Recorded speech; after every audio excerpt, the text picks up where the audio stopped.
kuko biri imuvuga ibintu bikomeye cyane umukiranutsi haraho bivanga zashisha nk'umukindo wazamera nk'ibiti byatewe ku migezi y'amazi. Yego pe bitajya byumva igihe cy'izuba. Yego ariko kutumva izuba ubwo bivuze ngo niyo ibibazo byaba bihari umukiranutsi w'Imana akomeza kugubwa neza. Hari ubutumwa bwira abantu ati kiranuka ku gatoya na kanini kugira ngo uzajye mu ijuru. Hari ubundi butumwa buhishurira abantu gukiranuka kuva mu ijuru. Tunabasaba nabimwe baradukurikira icyo bita guca bugufi. Yego ngo nakire bugufi imbere y'Imana ni ukwemeranya n'ikivuga. Yego ukemera uko ikuvuga. Yego niba ikuvuze kuri umunyabyaha byemera utayibwiye ngo hari ibyiza uyikorera. Ntiyapfa atari buzuke. Yego ngo ananzukana ariko anaguzuka iyo nsigamo yego yari kuba yikunda ariko rero ko atansizemo niwe yubahirije neza kunda mugenza nk'uko reka tuvuge ngo umuntu atarahabwa amahoro na Yesu, umuntu intimba zitarashira, ubwoba bw'urupfu rutarava mutima nimbe biramwirukanga. Ariko birahura n'ibyanditswe ngo umunyabyahunga ariko umukiranutsi ashira ubwoba nk'intare. Kristo we yarakoze. Muri uwo mubano mwiza umuntu afitanye n'Imana ni naho yakirira n'indi migisha yose yagenewe abana b'Imana. Yo umuntu ageze muri Kristo nta tandukaniro, ntihazamo umuyuda cyangwa se umugiriki, ntihazamo ukora muri office cyangwa se umuhinzi, ntihazamo umunyacyaro cyangwa se umunyamugi, ntihazamo mu diaspora cyangwa se uba muri Afrika. Oya, ahubwo abereye abamwambaza bose ubutumwa.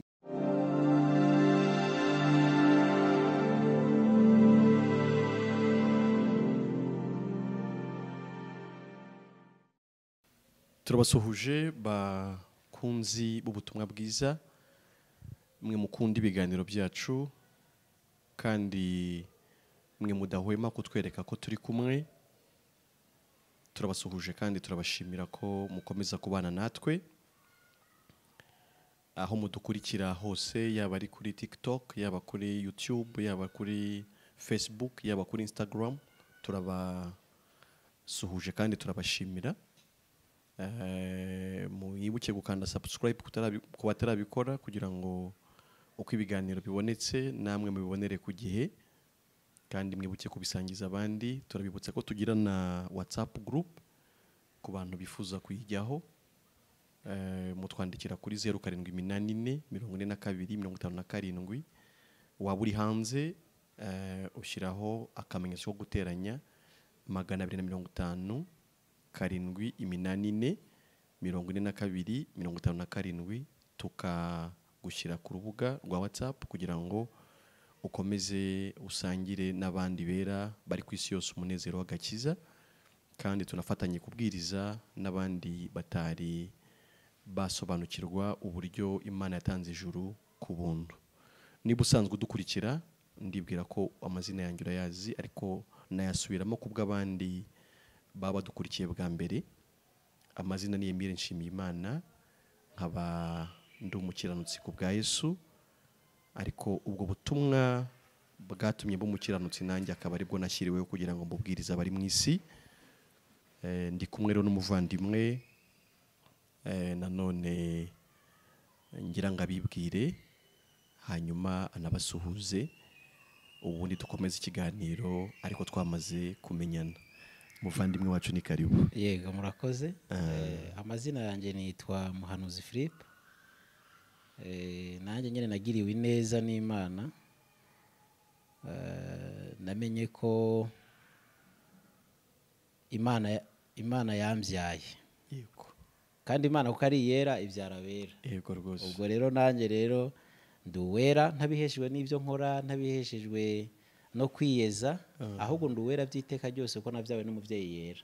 amen. Ego rero nanjye nshimiye Imana kuko ngeze hano muri ino studio nibwo bwa mbere dukoranye ikiganiro ariko ndashishikariza abantu bose kucumva. Yego. Wacumva warizeye cyangwa se utanizeye. Yego. Kuko hari ibyo ukuramo kandi bigakomeza kukubaka kandi bigakomeza no kukwereka ko wakuzwe n'Imana utarabaho. Yego. Rero mbishimiye Imana kuba narahinduriwe amazina nanjye nkaba ndi intungane imbere y'Imana. Ni ikintu cyanyuze umutima wanjye rero ndabishimiye Imana. Murakoze, turakomeza tuganire. Amen. Reka mvuge gutya, ntabwo wahinduriwe amazina gusa, Yego. ahubwo wanahinduriwe ubuzima. Uko byamera kose umuntu nyine abo wera yarasanzwe ari umunyabyaha. Yego. Kandi hari icyo Bibiliya ivuga ko umunyabyaha. Yego. Harayivuga ngo nta mahoro y'umunyabyaha. Ntayo. Ubwo rero udafite amahoro ntekereza ko nta n'ikindi uba ufite. Oya, ntacyo uba ufite ubuhangayitse. Yego. Ubuhangayitse kandi muko guhangayika uba unarusha. Yego. Habamure n'ibibi byinshi nyene muko guhangayika. Yego. Ariko ufite amahoro mu mutima ubwo nyene urumva ko uruhutse. Yego. Kandi uruhuze byiteka ryose. Amen. Amen. Yego. Ubwo rero icyo nkivugiye ko ubwo ntabwo ubutumwa bwiza tuvuga butugira abakiranutsi gusa, ahubwo bunaduhindurira n'ubuzima. Yego. Usanga abantu mu buryo busanzwe bifuza ko ubuzima bwabo bwahinduka. Yego. Banasenga amasengesho yo kuvuga ngo Imana ibahindurire ubuzima. Ihindura amateka. Abandi bati ibakure ku cyavu. Ibicazanye n'ibikomangoma. Abandi ati Imana ibahe igikundiro. Yego. Abandi bati Imana ibahe viza. Viza ni ikindi. Aha. Iyo bayigusezeranije, iyo wagiye gusenga Imana akagira ukubwira ko viza uyibonye. Yego. Utahatari wowe. Utawusimbagurika uko ubonye viza. Ubonye viza. Yego. Ibyo rero nabyo bigira bikanezeza nyene by'akanya gatoya. Yego. Ntabwo bimara igihe. Yego. Kuko iyo uyitegereje ntuyibone tangira kubona ko nubundi nyene amahoro umutima kongera akabura. Yego. Ariko ashingiye yuko ngo nta mahoro y'umunyabyaha nibyo. Yego. Ariko se unayibonye, nubwo wayibona nabwo kuko nta bugingo burimo. Aha. Ariko ujyanye n'ubundi barapfa. Muzanahura ahubwo harabaje we wahuvuye. Urakoze cyane. Kandi iyo viza nayo iyo ubirebye bayihanurira nyene bamwe na bamwe. Yego. Hari umuntu adahanurirwa viza. Aha. Kuko we n'ubundi umwanya wari wose ayishaka yayibona. Aha. Cyangwa se avuye aho bagiye kukwerekeza ngo niho uyibonye. Aha. Uwo rero ntabwo abameze nkawe. Oya. Yego. Okay. Nibyo.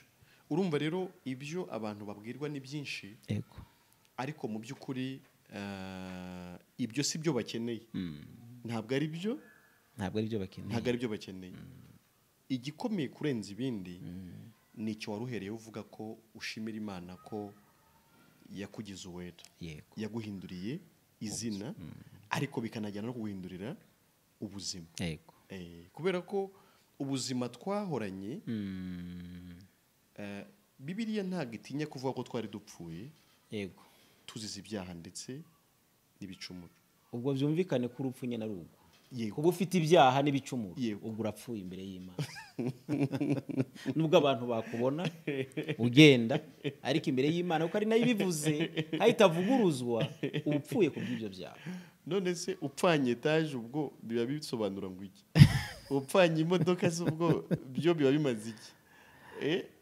Urumva kuba upfuye bihita biburizamo ikindi kintu cyose wakwita nk'aho ari amahirwe waba ufite. Ahubwo kandi koko hari aho Dawidi yabivuzeho muri Zaburi ya 32 ariko Pawulo abigarukaho mu Baroma mu gice cya 4 avuga amahirwe. Yego. Avuga ngo amahirwe y'umuntu Uwiteka baraho gukiranuka atabiheshejwe n'imirimo ngo hahirwa umuntu wababariwe ibyaha ibicumuro bye bigakurwaho cyangwa bigatwikirwa, ngo hahirwa umuntu witeka atazabaraho icyaha. Uwo niwe munyamahirwe. Ubwo si ufite byinshi, si n'ukomeye abantu bita ko akomeye hano mu isi, ahubwo n'uwo muntu yababariwe ibyaha, yego, icyaha cye kigakurwaho, yego, niwe munyamahirwe. Yego. Ubwo bitandukanye n'ibyo tubwirwa rero. Yego. Biratandukanye kure cyane. Yego. Urabwirwa ngo uzaba umunyamahirwe ngo ubonye visa. Ngo uri umunyamahirwe ko baguhaye poromosiyo. Ariko si ijambo ry'Imana rero. Yego. Imana yo ngo ufite amahirwe, umuhigwe, nuwo Imana itabaraho icyaha. Twagakwiye kumenya ahubwo uwo muntu nyine. Yego. Utabagwaho icyaha. Barishiwe cyane. Kandi ubwo umuntu wese yarakwiye kwifuza kuba uwo muntu nyine. Ayo mahirwe. Kuko numvise ari ya rutayana. Yego.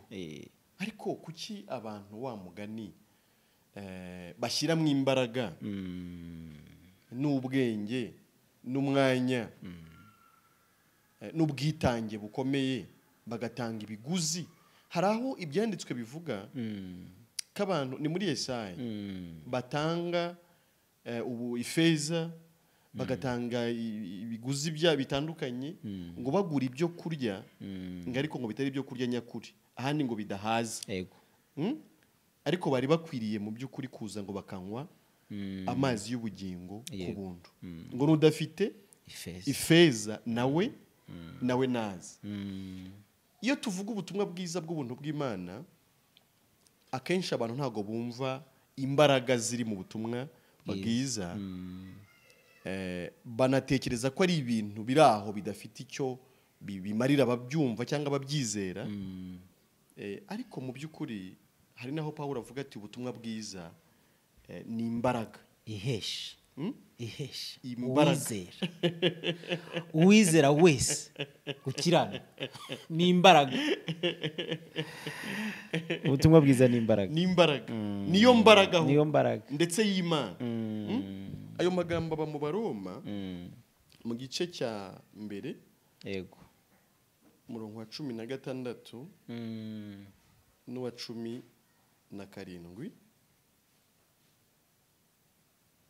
Abaroma igice cya mbere, umurongo wa 16 n'uwa 17.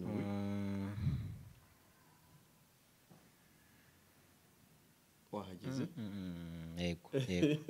Amagambo aryoshye cyane. N'amagambo aryoshye cyane. Haravuga ngo eriga ubutumwa bwiza ntibuhoza isoni. Yego.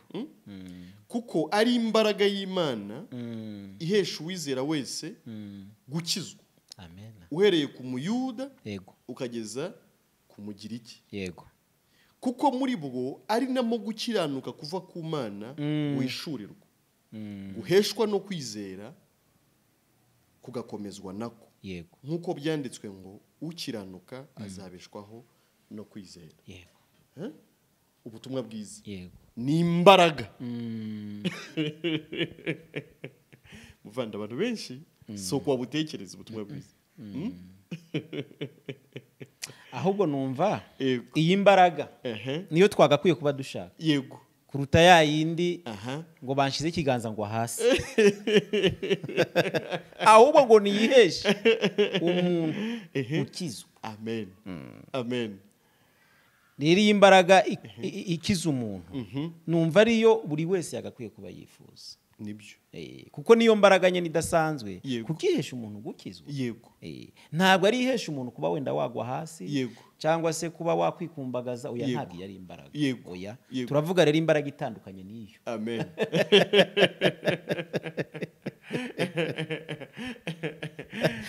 Ngura muntu ngafite amavuta. Ngafite imbaraga zidasanzwe. Ngafite imbaraga zidasanzwe. Ngo ni umukozi w'Imana, ngo Imana ngihagurukije. Yego. Ngo muri iki gihe. Ariko abantu Imana yahagurukije, yego, yabahaye imbaraga z'ubutumwa bwiza. Yego. Hari n'ikintu ngo buhesha. Yego. Kandi iki kintu cy'abantu bose bifuza. Yego. Kiranuka ku gato na kanini. Imana izagukora ibi n'ibi. Muri make nudakiranuka ku gato na kanini, ibyo uzabona. Ukagerageza ukabibura, kuko nyene ibyo bakubwiye ntiwanavyujuje. Ariko ngo iyi mbaraga y'ubutumwa bwiza iyi dakoze isoni umuvandimwe ko arimo arayivuga Aha. ariko natwe Aha. dukojeje isoni Yego. kuyivuga Yego. no kuyamamaza Yego. guhesha umuntu wese gukiranuka Amen. Amen, amen, amen, amen. ntabwo ihesha umuntu kugwa hasi. Reka tuvuge iki rero. Yego. Hari igihe abantu bajye batekereza Yego. aho kantu ujye kumva umuvuga ubutumwa bwiza nabuze kukumva. Ngo hari ubutumwa bwiza Yego. bwatuma abantu bikorera ibyaha. Nyamara Paul aravuze ati ngewe ntabwo bunkoza isoni kubuvuga. None se Paul twese tumwemera. Yego. N'abatarabera baramwemera. Baranamuvugaho. Yego. Nyene bumva yarababwiye ibintu bakoze isoni. We yarabufitiye ishaka n'icyizere ariko. Yego gose. Cyuko uwabwizera yakizwa. Yego. Kandi ubwo akijijwe arakizwa mu buryo bwose. N'imibereho ye irakira.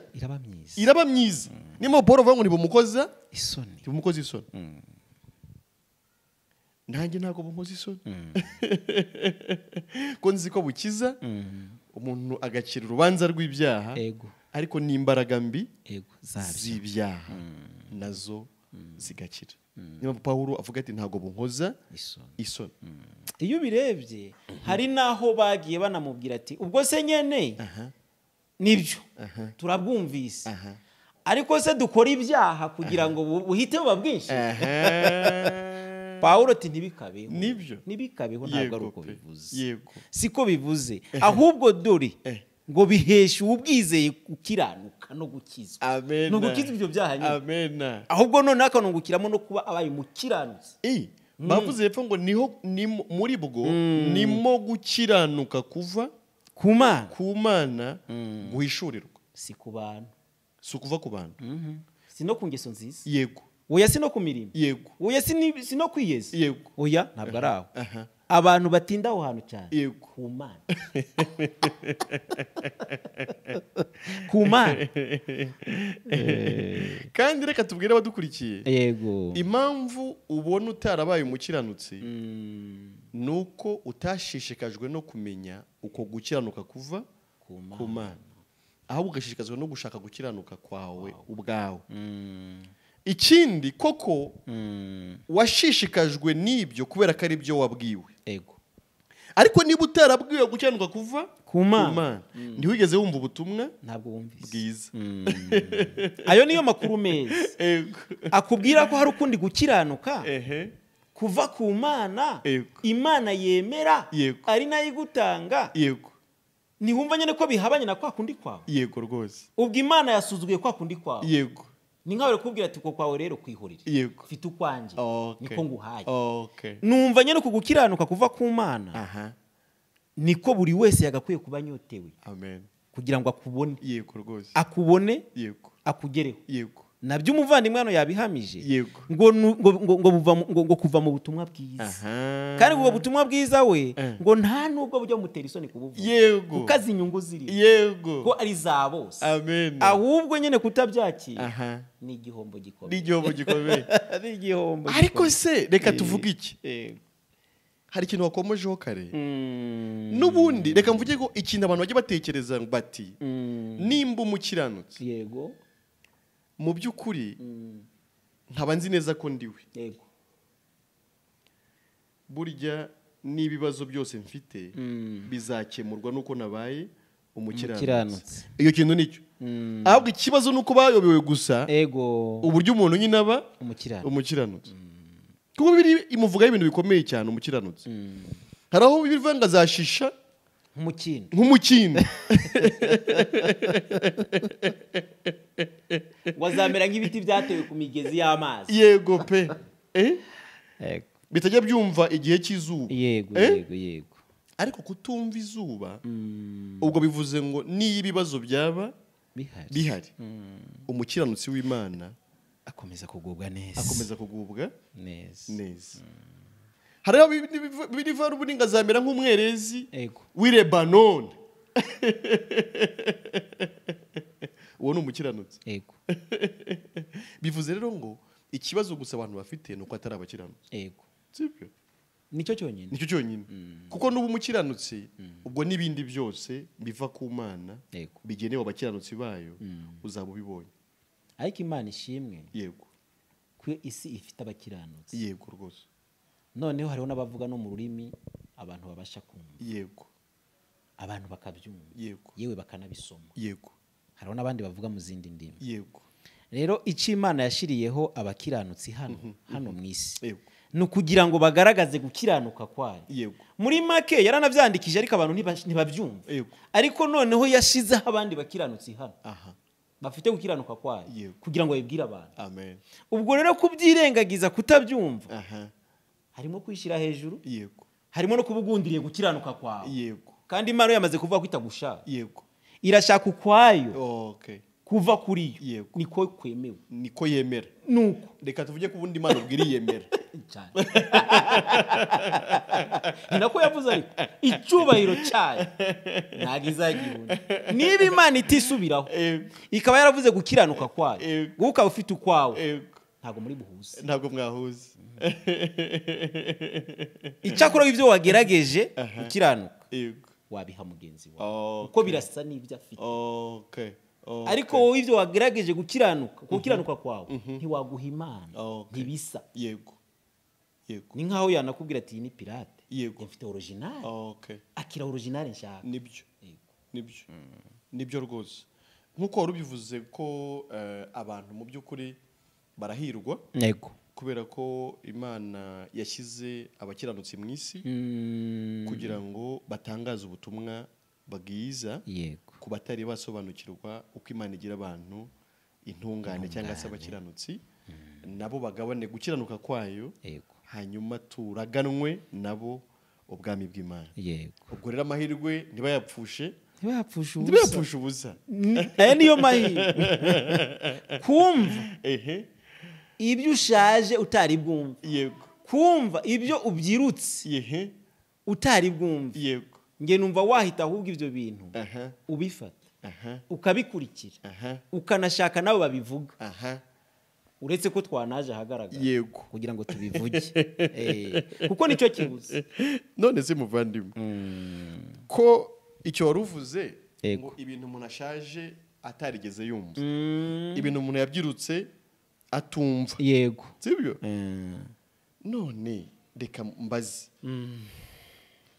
ko abantu ibyo ahubwo bahita babyita nanone inzaduka mbese uko kuntu icyo kintu ukomojeho uko kuntu aba yarabyirutse atabyumva akaba yarakuze atabyumva Yego. akaba yarashaje atabyumva ko ahita abyita inzaduka kubyita inzaduka nyene ni ukutabyumva neza Yego. ikindi nacyo mu matwi ye cyangwa se mu bwenge bwe yego mu ntekerezo ze yego pe ni bishya yego kuko yabwiwe ko ari umunyabyaha n'igihe Azapfira. azapfira gukiranuka kuraharanirwa yego kora ibi n'ibi bifasha imfubyi n'abapfakazi yeze buri munsi senga 5 ku munsi ay'iminsi 20 mbere yo kujya kuri pulpit banza wiyeze yego nyene urumva uyu uvuze ngo ubutumwa bwiza n'imbaraga ihesha uwizera wese gukiranuka ahita yumva ari inzadu Yego. kuko ntiyabimenyereye Yego. igikorwa re niki aha nuko kugira ngo uze kwizera gukiranuka aha iyi mbaraga Aha. izana gukiranuka ubutumwa bwiza yego urabanza ukibagirwa bya bindi wari uzi wowe yego muri make ukitesha agaciro Yego. ukavuga ati ntacyo nzi aha nta kintu mfite yego mfite ibintu by'amagenda yego ahubwo hari ibyo numvise biri original ibintu bya pirate ugafata original Aha. gukiranuka Yego. noneho n'igihamya ehe ngo nuko ari gukiranuka kw'Imana noneho hari ubutumwa bubiri yego hari ubutumwa bubwira abantu gukiranuka yego uri kubyumva yego ariko hari n'ubutumwa Bibiliya ivuze buhesha abantu noneho gukiranuka ahubwo sibyo hari ubutumwa busaba abantu gukiranuka yego ariko hari n'ubutumwa buzanira abantu gukiranuka kuva ku Mana ku Mana urumva ko buratandukanye yego ubwo butumwa buratandukanye hari ubutumwa bubwira abantu ati kiranuka ku gatoya No ku n'akanini kugira ngo uzajye mu ijuru. hari ubundi butumwa buhishurira abantu gukiranuka kuva mu ijuru mu ijuru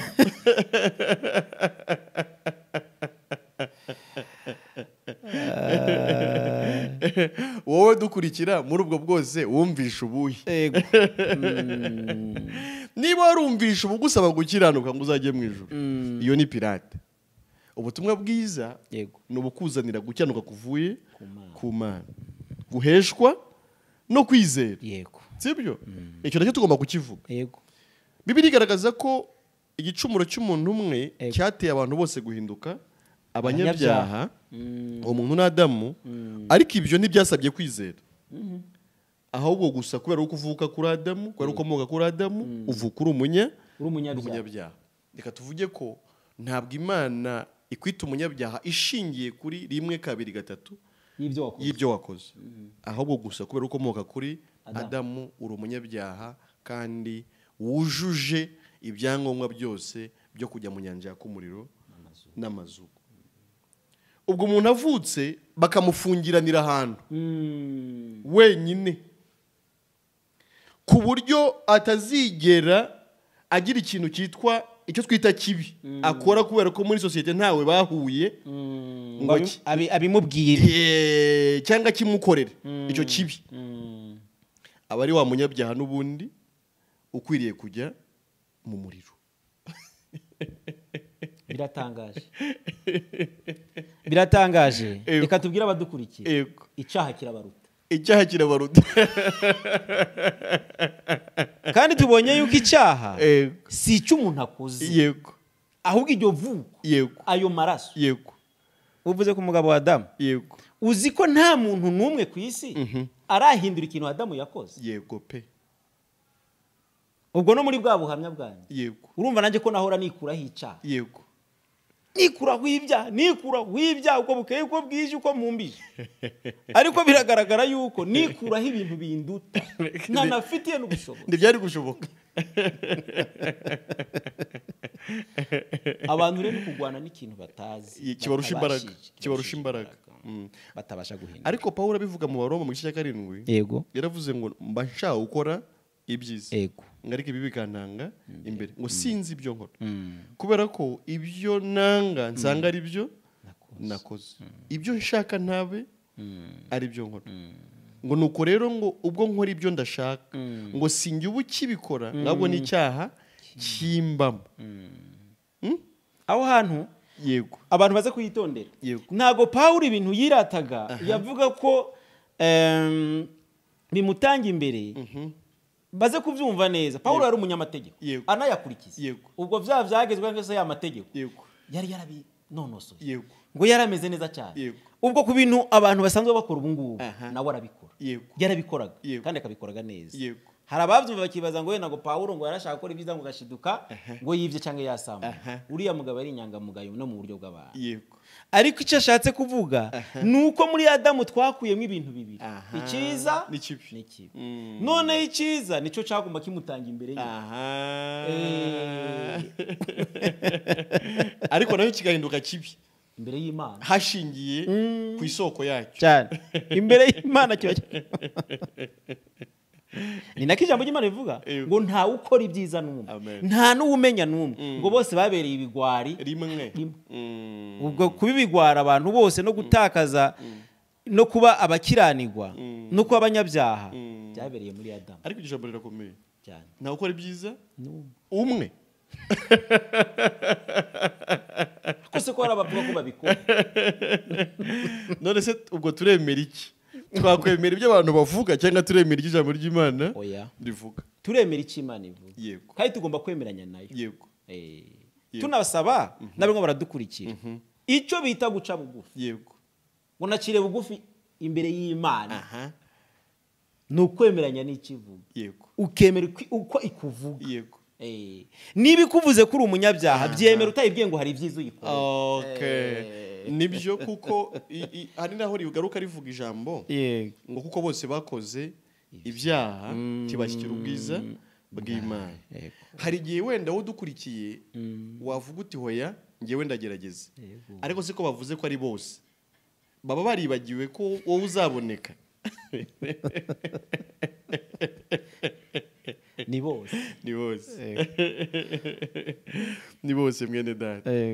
Ubwo amasengesho y'umuntu ukomoka kuri Adamu aciriweho iteka ariko imbere y'Imana. yego Ibyo yita byiza byose akora yibwira ko azabirundanya yego bikamuviramo tike imujyana mu ijuru byose biciriweho iteka iteka imbere y'Imana, ahubwo hari uwakoze. yego numva uwo yakoze Yego. niho abantu bagakwiye kumenya cyane, Yego. bakamwisunga, Yego. bakabana nawe, Yego. bakashaka no kumwumva cyane, Yego. no kumumenya. Yego. N'icyo kintu yakoze Twajyaga turirimba ngibidashobokera abana b'abantu imbere yawe birashoboka, ahandi ngo ni nk'ubufindo. banakibaje na Yesu. Yego. Tese abakizwa ko dusanze ari bakeya, Yego. ubwo yarasezereye wa musore Wamutunze. yaramwiyemeyeho ngo byose yarabishoboye, Yego. ariko uriya nawe yari umugabo. Mu bantu bo muri ino minsi ninde yaje imbere ya Yesu? Yari yaragerageje urwego, ariko twabonye ko bose bakoze ibyaha Ntibashyikira ubwiza bw'Imana. Ni hariya Yesu nawe yamubwiriye. Yego radi. Buriya nawe warimwo, Yego, uri nibyo. murabwira ngo urabyuzuza, Yego. warimwo hari, Yego. kuko Yesu yarazi byose. Uriya musore ni urugero rwiza cyane rugaragaza ko koko ntawe ukiranuka n'umwe. Amaze kugaragaza ibyo yakoze, mbese ko yubahirije amategeko yose, Yesu ahubwo yashatse kumugaragariza ko nta na rimwe yari yakora. Dore ibintu bibiri yamubwiye. Kuko no mu buryo busanzwe turetse n'ubutunzi bwo kubahiriza amategeko nabwo butaba bworoheye abantu. Yego. Nabwo n'ubutunzi. Nabwo nibwo. Iriya mico myiza n'imyifatire. Ngeso nziza. Kuba indakemwa mu mico no mu myifatire. Unavuga neza. Ukagenda neza n'abantu. Nabwo n'ubutunzi umuntu aba afite butoroshye. Ariko icyo tunakirengagije n'ubutunzi bw'ibifatika yarabufite. Noneho rero Yesu amubwira ikintu gikomeye ngo genda ugurisha ibyo bintu ufite ubihereze abakene. Ndagiye no mu buryo bw'umwuka bw'ubwo butunzi bw'imico ye, nkagaruka ku butunzi bw'ibifatika. Kwari ukumubwira ngo kunda mugenzi wawe nk'uko wikunda. Byari no mu itegeko. Byari mu itegeko. Yavuze ko yubahirije.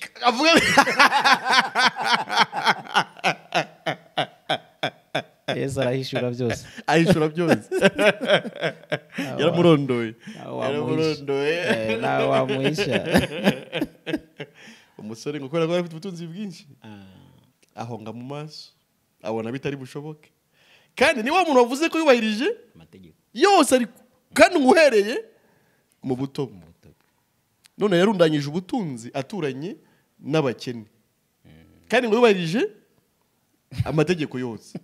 Urumva ngo nurangiza uze unkurikire, ariko usize ibintu byose.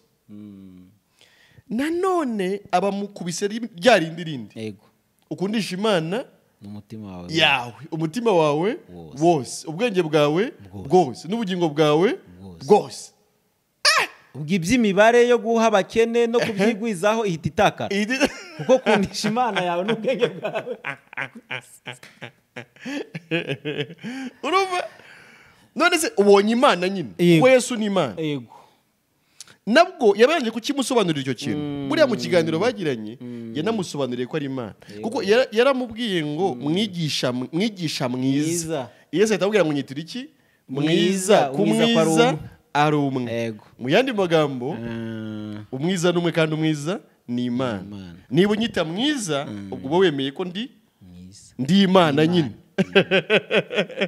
None rero amubwiye kugurisha ibyo afite akabiha abakene, yarangiza agakurikira Imana nyine kuko yayibonye. Agundira ubutunzi aho gukurikira Imana. Abahamije rero ko amategeko yose kubera ko akubiye muri ayo abiri ko yayishe yose. Mbane numvise n'ibintu bikomeye. Uzi ko ari we muntu wageze imbere ya Yesu akamuva ahonze mu maso, ababaye. Yego sha, atanezerewe. Abandi baje imbere ya Yesu bagakizwa. Yego. ibibembe bikagenda ariko yavuye imbere ya Yesu ababaye. Niho rero babaje abavandimwe bageze imbere ariko ko twumva bakizwa ari bake ko twumva bikunda. Yesu aravuga ati rega ibidashobokera abantu bishobokera Imana. Amen. Muri make ninge bishobokera. Amen, amen, amen. Biyambwiraga ntago byari kumukiza. Ariko nanone icyo gihe yabivugaga hari muri process cyangwa hari mu rugendo ko kuzaducunga. Rwose. Niho yabivugiraga. Ni mu rugendo rwo kuducungura ariko reka nongereho iki n'ubundi nibyo yakoraga mu isi byose Yesu. Byari nibyo byananiye nyine uwo mutunzi kuko ga Yesu we yemeye gusiga byose, sibyo? Yasize byose kugira ngo asohoze ubushake bw'Imana, kandi ubushake bw'Imana nuko abantu bose bakizwa, sibyo se? Ntabwo ubushake ari ukugira umugore mwiza nuko abantu bose bakizwa. Urumva rero ko Yesu we ubwo ayo mategeko niwe ahubwo wagize ute wayubahirije, kuko yakundishije Uwiteka umutima we wose n'ubwenge bwe bwose n'ubugingo bwe, kuko yemeye gutanga ubugingo bwe kugira ngo bube inshungu y'ubugingo bwa benshi, kandi akunda mugenzi we nk'uko yikunda. Mu yandi magambo, gukiranuka yari afite aguhereza umuntu kugira ngo nawe abe umukiranutsi. Ariko Yesu nawe burya ngo yari afite nyine imyambaro ibiri, abasha gutangamo umwe. Yari afite gukiranuka, yari asanganywe k'ubumana, ariko ageze mu isi anagira gukiranuka yambaye umubiri. Gukiranuka yakiranutse yambaye umubiri niko yahaye umwana w'umuntu, noneho kugira ngo n'umuntu abe umukiranutsi. Ko numva bino bintu bishimishije, biranejeje. Uzi ko ari Yesu koko yadukunze bikemera, nkuko kandi nawe yikunda. Ubwo bivuze ngo iyo Yesu amfira we ntapfe, cyangwa akamfira njyewe simfe, yari kuba yiyanze akunze njyewe gusa, niyapfa atari buzuke, ngo ananzukana ariko anaguzuka iyo nsigamo yari kuba yikunda. Ariko rero ko atansizemo, niwe yubahirije neza akunda mugenzi we nk'uko wikunda. Reka dushimire uwatwiguranye tukaronka ubuzima, navugirizwa impundu ingoma zivuza urwunge n'urumuri mu bantu. We wavuguruye isura nzima mu bantu, tuberwa n'uwaduhanze tugarura ubuyanja, ni nawe soko isendere y'ubugingo simbwizwa. Amena. Kuko izi ndirimbo tutazumva ariko niko tuzumva. Twarumvaga ntabwo twumvaga, twari dupfuye. Mupfu niyumva. Numvise misemo nongeye gukunda Yesu, kuko niwe yankunze ariko nawe ariko. Amena. Muri make bivuze niba unkunze Emile, niba uguza amazi nanjye nguriye, asa na yaya, kuko wayakunze wikunze, ariko nanjye ugomba guhita unkunda ukangurira. Rwose. Ubwo rero Yesu niwe yapfuye, ariko noneho nanjye amfira muri we. Azutse nanjye ntiyansigamo ngo aranzura. Amaye gukiranuka, ubwo nawe niko yari afite, nanjye niko mfite, niwe yankunze ko. Amen. Ubwo izindi ntago ari urukundo gusa. Kuko nabonye mu isi abantu bakundanira mu nyungu. Kuko nsura ndagukunda, nibyo. Kuko uri mu bitaro ndakugemurira, nanjye si ntawamenya, nanjye nzajyayo. Nukugurizanya. Hashimwe Yesu rero. Ariko na Bibiliya iravuga ngo kuko Imana nyine yakunze abari mu isi cyane, byatumye itanga umwana wayo w'ikinege, kugira ngo umwizera wese atarimbuka ahubwo ahabwe ubugingo buhoraho. No muri Yohana wa mbere mu nzandiko harongera akavuga ngo muri iki ni mu rukundo ruri, ngo suko twebwe twakunze Imana, ngahubwo nuko yo yadukunze yarangiza igatanga Kristo kugira ngo ahinduke impongano y'ibyaha byacu. muri icyo ngicyo yego muri icyo ni mu rukundo ruri ubwo urukundo rw'Imana ko twabiririmbaga ntirugereranywa yego rusumba ukwezi ngo rugasumba n'ijuru yego rugasumba n'izuba ngo ni kuzimu rugerayo ko twadusanzeyo twari kure cyane rwadusanzeyo ruza kutuzura nijye mwene data twasobanuraga rero ko hari uwakoze noneho ibyo gukiranuka yego ari we Yesu ariko yarabyikoreye se oya yabikoreye ngewe yabikoreye wowe yabikoreye nawe udukurikira wowe utari umukiranuka kuko we yari umukiranuka ntiyari gukorera gukiranuka kandi n'ubundi agufite umuntu ashaka ibyo adafite ariko utanga we atanga ibyo afite yaduhaye gukiranuka ko ari we yari agufite ahubwo mba numva nyene naho abantu kwakirwa gukiranuka kwa Yesu dore ko ari nako kunemewe niko kwemewe kuko ni ugukiranuka nyine kw'Imana yego rwose twabonye kandi ko mu butumwa bwiza igishurwamo ari ugukiranuka kuva ku Mana guheshwa no kwizera yego ubwo rero dukurikiye umwanya n'uyu ayo niyo mahirwe aruta ayandi yose mu buzima ibyo utari bwumve yego ibyo utatekereje ni ibyo bisohoye mu matwi yawe yego rwose itubyakira yego hari ijambo ngo nakomanga ku rugi rw'umutima wawe ngo mwumve ngo ukinge yego rwose ubwo nyene ufite ku gukiranuka yego aracyakomanga yego uri umunyamahirwe wamwakira yego wamara kumwakira ubwo nawe ukazaza uvuga nk'ibyo tuvuga nawe ugashimira Imana ukarimba na za ndirimbo ngo mutanga bugingo nyiri ubutungane gusa ukundagira neza kuko nyine ubu byumva ko wabihawe ariko iyo biririmba gutyo gusa ntacyo bimaze urabira ibyunzwe gusa ariko wa wundi abizi ko yabihawe niwe abivuga anashikama kandi ananezera nibyo natwe impamvu ari byo dutindaho nuko ari byo bituzuye nibyo niyo mpamvu nyine tutavuze ibindi yego kuko nta bindi tugifite yego ngo muri Kristo Yesu twabaye ngo ibyaremwe bishya rwose wumva iyo neza nyine ibya kera nta n'urubanza yego kuko hari abatubwira agahita avuga ngo none se ko nkuciriye urubanza nk'ubu nciriye urubanza kandi hari ijambo ritwereka yuko ngo ntabwo umwana w'umuntu ari we Kristo Yesu ngo yazanywe no gucira urubanza ngo abisi ngo ahubwo ngo yaje kugira ngo bakizwe nawe nta rubanza tuba turimo turakubwira ineza y'Imana tuba turimo turakubwira mutangabugingo kugira ngo n'uwizera mutangabugingo ubu bufite amen amen amen akiryama sinzira cyane aruhuke yizigura no mu makuba anezerwe no mu byishimo kandi anezerwe kuko yamaze kunezezwa hari uwatunejeje rero ni wa wundi yadukunze arega Yesaya yabivuga yaravuze ngo intimba zacu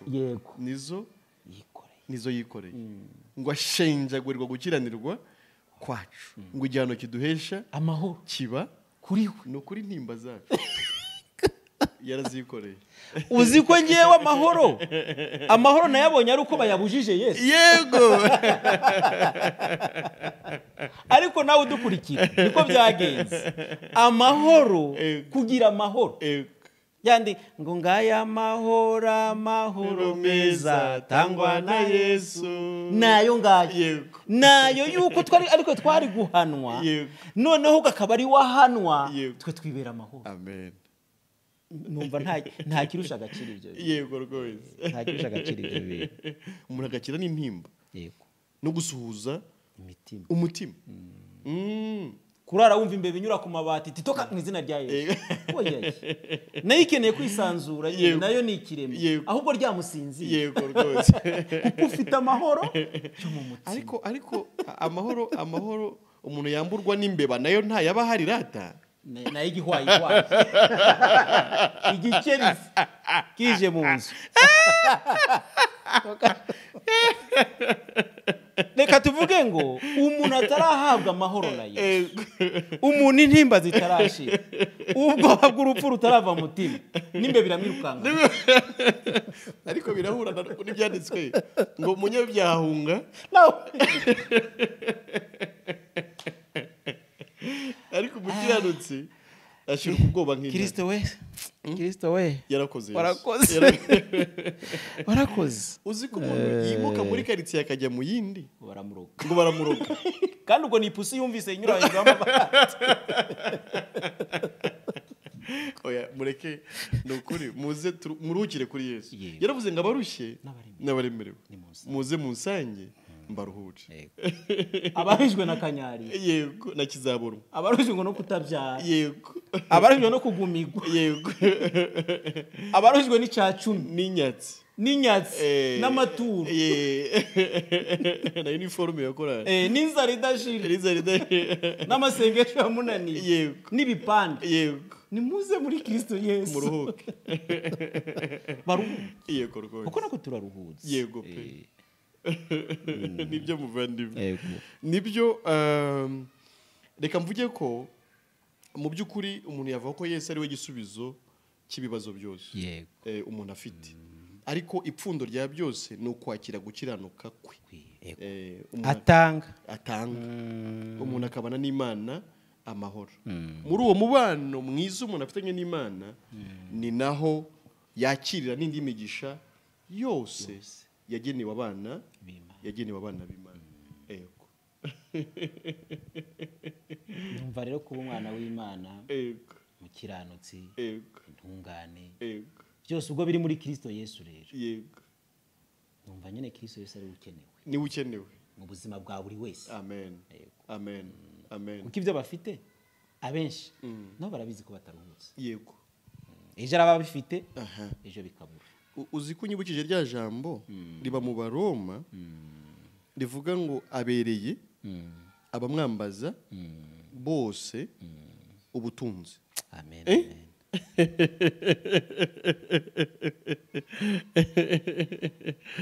Uri kuryumva? Yego. Riba mu Baroma mu cya 10 umurongo wa 12. Aravuga ngo nta tandukaniro ry'umuyuda n'umugiriki, kuko umwami umwe ari umwami wa bose. Amen. Niwe ubereye abamwambaza bose ubutunzi. Urumva kugenda kubushakira nibaze batunge muri Kristo. Ariko ziko ari ibyo twajyaga turimba ngo muri Yesu biremera, ubwo rero muri Yesu byaremeye, byaje gucamo niho honyine. None se ko handi byari byanze, ariko nabo barabizi ko byanze. Barabizi kuko aparika imodoka, agiye kubwira Imana ngo ideni rimereye nabi, ayiparika mu butayu agiye kubwira Imana ngo ideni rimereye nabi, barenda kuyimwaka. Ubundi akaba ari hari imbere mu gihuru cyo hiri, arimo arasaba imodoka, bararusha. Ntabwo biremera. Imana ishiba ahandi hose byaranze. Nta gihari. None se umukobwa nawe ntasinzira, ntarya, ntashyira akaraso ku mubiri, ari gusengera umugabo, ariko umufite nawe ari gusenga ati urugo, ibigeragezo by'urugo nabyo bimereye. Hari akantu bongeyeho, ntabwo bagisengera umugabo gusa, ibogari. Umva ko kamera igeze.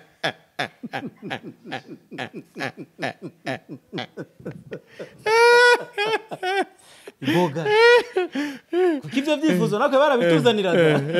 Muremure wateruye ibyuma, usa neza, ufite amafaranga. Wowe se ufite angahe? Ese ko mbona nawe udasa. Ibogare nayo irimo irashaka abameze neza ku rwego rwe. Ibyo nabyo biruhije abantu.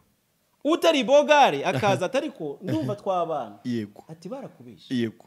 Muri agenda ntabwo ari Imana yambwiye. Si we Imana yambwiye. Wakabaragiye. Yego.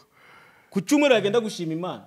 Imana ishimwe, hari umugabo yari yaje ariko nasanze atari Imana yambwiye. Nasanze atari Imana, siko amasezerano avuga. Ndategereje. Ego.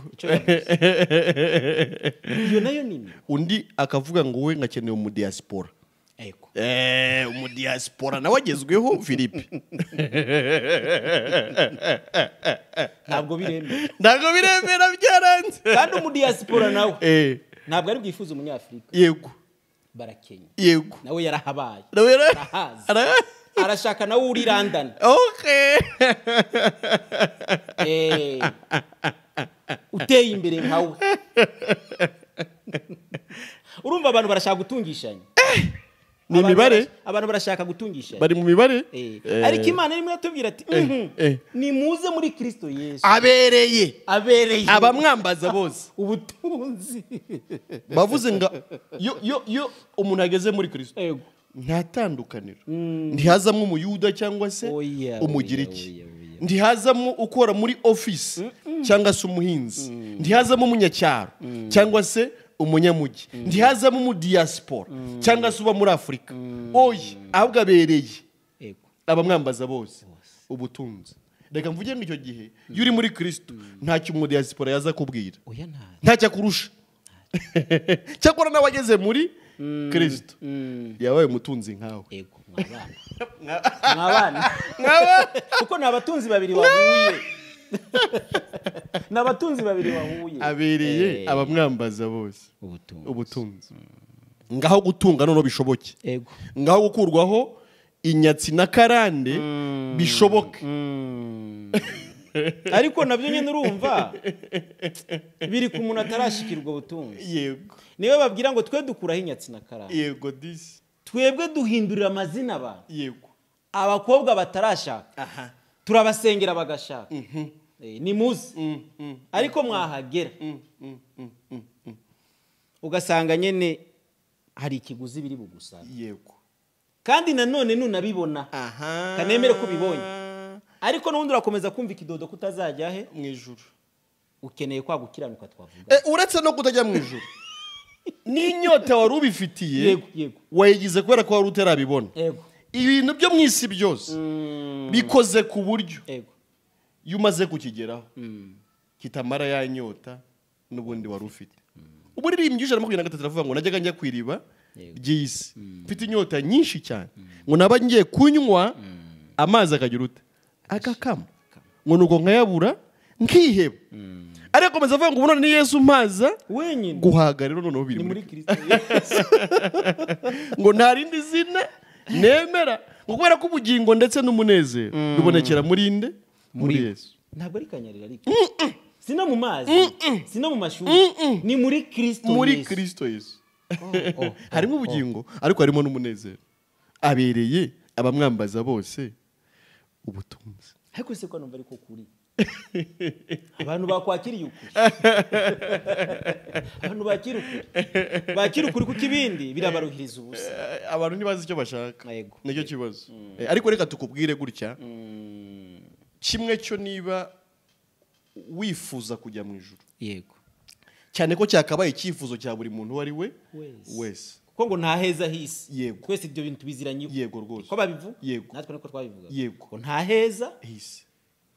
Ngo heza ni mu ijuru. Umuririmbyi aravuga ngo niha bizera bazajya kuba ngo muri isi ntaho tuzakirira. Ngo nta hantu hatagerwa n'umubisha ngo ibi nta hantu twabihungira ngo ntaho mu isi ntaho ngo mu ijuru niho iwabo wabizera. Niba ari umuntu yifuza kujya mu ijuru ibanga nta rindi. Ni ugukiranuka kwa Yesu. Kandi agutangira ubuntu nta kiguzi. Nta na formulaire wuzuza.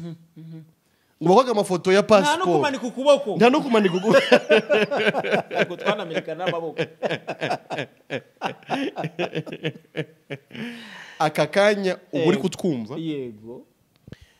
Wemeye intege nke zawe. Yego. Ukemera ubunyabyaha bwawe bwo muri Adamu udashobora kugira icyo uhinduraho. Yego. Ariko ukanemera Kristo wakiranutse ari wowe akiranukira. Aka kanya warara uri umukiranutsi. Kandi nijuru ukagira ute ukarirarana. Ariko kandi akanakubera ubutunzi nyine uwo mwami. Hehe nakurira, hehe no gusuhuza umutima, hehe n'amaganya hehe n'ibyifuzo bya buri munsi wandika ugapapuro ushira pasiteri abisubiriza rimwe Yesu arakubwira ngo ndagenda kubitwika